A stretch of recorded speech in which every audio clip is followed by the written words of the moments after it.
parole.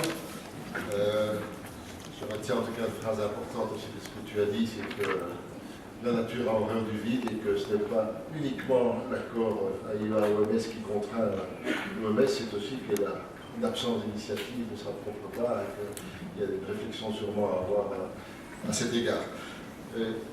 Toute réflexion doit s'inscrire dans l'histoire, et l'histoire de la radioprotection, c'est ce que va nous raconter maintenant, nous résumer maintenant Paul. Je lui donne la parole. Merci Marc. Bonjour à tous. Je voulais te présenter, excuse-moi, je voulais te présenter Paul Lannoy. Tu es scientifique de formation, tu es ancien fondateur du parti écolo en Belgique et tu as été député du Parlement européen pour le groupe des Verts. Bonjour à tous.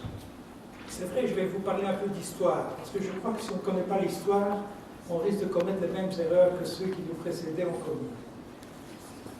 Et ça permet aussi de mieux comprendre le fonctionnement de la société actuellement, de savoir d'où on part. Depuis la fin du 19e siècle, on sait que la radioactivité est dangereuse. On connaissait déjà les rayons X, on s'est rendu compte que ça avait des effets potentiellement dévastateurs, et tout ça s'est confirmé dans la suite. Dans les années 20, une commission internationale a été mise sur pied, qui s'appelait l'International X-Ray and Radio Protection Commission, qui s'occupait à l'époque uniquement de ce qu'on connaissait, c'est-à-dire les rayons X, et aussi les propriétés du radium, qui étaient utilisées médicalement. L'image globale de la radioactivité dans l'opinion, à cette époque, était extrêmement positive. Et vous allez peut-être en sourire, mais dans les années 30, on vantait la présence de substances radioactives dans les produits.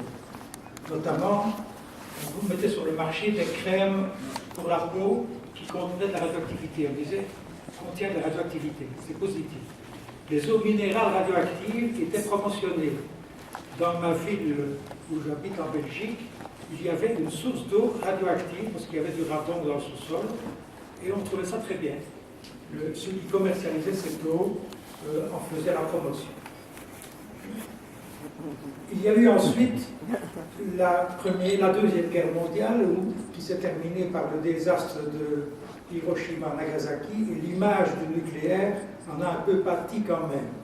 Moins qu'on pourrait le croire parce que moi je suis né à cette époque-là et je peux vous dire que dans les années qui ont suivi cette Deuxième Guerre mondiale, dans l'opinion publique en général, l'image du nucléaire n'était pas si négative que ça. On disait que ça avait permis de mettre fin à une guerre. Discours complètement fallacieux, mais qui passait.